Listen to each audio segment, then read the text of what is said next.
Ukraine और Israel में चल रहे युद्ध से एमपी में खाद्य संकट, कृषि मंत्री का बड़ा बयान।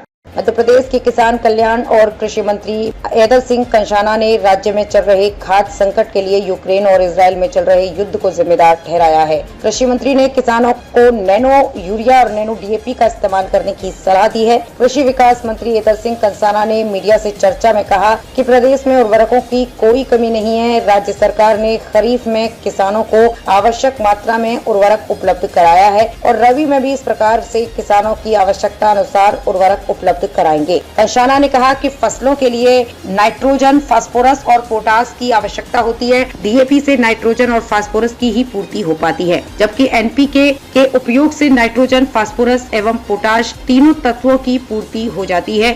इसलिए किसानों को कृषि वैज्ञानिकों द्वारा डीएपी के स्थान पर एनपीके के उपयोग की सलाह दी जा रही है। केंद्र सरकार ने डीएपी उर्वरक पर सब्सिडी बढ़ा दी है, जिससे कि किसानों को किसी तरह की समस्या न हो। एक बैग यूरिया की कीमत 2265 रुपए है, जबकि सरकार इसे सस्ती दर पर किसानों को 266.50 रुपए में उपलब्ध करा रही है। इसी प्रकार डीएपी की एक बैग की कीमत 2446 रुपए है, जबकि सरकार इसे किसानों को 1350 रुपए प्रति बैग उपलब्ध कराती है।